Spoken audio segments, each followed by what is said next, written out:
Hello बच्चों, let's read the question. कह रहा है which of the following will shift the reaction PCl3 gas plus Cl2 gas in equilibrium with PCl5 gas. और इसके लिए बच्चों जो एंथैल्पी चेंज है वो पॉजिटिव है to the left hand side.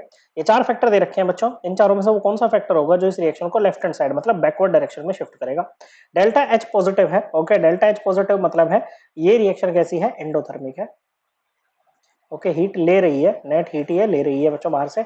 Okay, अब देखो एंडोथर्मिक रिएक्शन की अगर बात करें ना, तो एंडोथर्मिक रिएक्शन को आप एक ऐसे समझ सकते हो, जैसे जैसे वो आगे प्रोसीड करेंगे ना आपका सिस्टम गर्म होता रहेगा बच्चों। क्या होता रहेगा बच्चों, गर्म होता रहेगा। अब देखो इसको नंबर लाइन से ऐसे समझते हैं। मान लो अभी रिएक्शन आपकी यहाँ पर है 20 डिग्री सेल्सियस पे। किस पे बच्चों, 20 डिग्री सेल्सियस पे। अगर आपने टेम्परेचर बढ़ा दिया, 40 डिग्री सेल्सियस कर दिया, ओके बच्चों, तो रिएक्शन तो आगे मूव करेगी ना बच्चों। क्या करेगी, आगे मूव करेगी, क्योंकि जैसे जैसे वो आगे मूव कर रही है, ओके, वो तो हीट ले रही है ना बच्चों। ओके, आपका जो सिस्टम है वो कैसा हो रहा है बच्चों, गर्म हो रहा है, टेम्परेचर उसका बढ़ रहा है बच्चों। तो 40 डिग्री सेल्सियस करते ही आगे आ जाएगी बच्चों। ओके, क्या आ जाएगी बच्चों, आगे आ जाएगी। तो जब हम इंक्रीज इन टेम्परेचर करेंगे ना, तो ये फॉरवर्ड जाएगी बच्चों, ना कि backward. Okay, right hand side में शिफ्ट होगी बच्चों। ओके, ना कि लेफ्ट हैंड साइड में। तो ये तो हमारा आंसर नहीं होगा बच्चों। अब देखो जैसे ये बच्चों जो हम जो जो ये कर रहे हैं ना, addition of PCl5, increase in pressure, increase in temperature.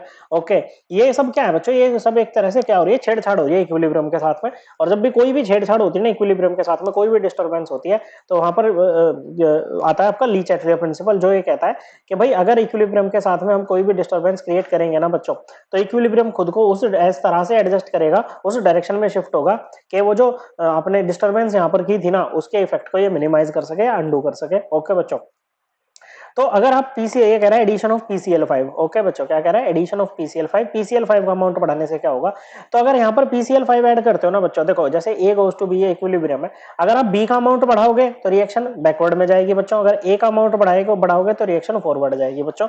ये होता है। ओके, तो जैसे आपने क्या बढ़ाया बच्चों, PCl5 का अमाउंट बढ़ाया बच्चों। ओके, तो क्या होगा बच्चों, रिएक्शन आपकी बैकवर्ड जाएगी, लेफ्ट हैंड साइड में शिफ्ट होगी बच्चों। तो ये लेकर जा रहा है इसको लेफ्ट हैंड साइड में, तो ये आपका आंसर होगा बच्चों। फिर बात करें अगर इंक्रीज इन प्रेशर की, तो प्रेशर बढ़ाने से क्या होता है बच्चों, रिएक्शन उस डायरेक्शन में मूव करते हैं जिस तरफ नंबर ऑफ गैसियस मोल्स आपके क्या होते हैं, कम होते हैं। क्या होता है बच्चों, नंबर ऑफ गैसियस मोल्स आपके कम होते हैं। तो यहाँ पर नंबर ऑफ गैसियस मोल्स कितने हैं बच्चों, राइट हैंड साइड पे 1 मोल है, लेफ्ट हैंड साइड पे कितने हैं बच्चों, 2 मोल है। तो जब आप प्रेशर बढ़ाओगे तो 1 मोल वाले की साइड में शिफ्ट होगी ना, जो कि फॉरवर्ड डायरेक्शन है।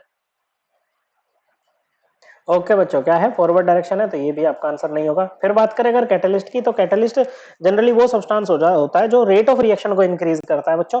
ये इक्विलिब्रियम के साथ कुछ नहीं करता। ओके बच्चों, मतलब ऐसा नहीं कि कैटलिस्ट डालेंगे तो फॉरवर्ड जाएगी कि बैकवर्ड जाएगी। ये बच्चों रेट इंक्रीज करता है फॉरवर्ड रिएक्शन का भी as well as backward reaction का भी। तो इसका काम ये होता है कि जल्दी इक्विलिब्रियम रीच करने में मदद करता है, और कुछ नहीं बच्चों। तो ये आपका आंसर नहीं होगा।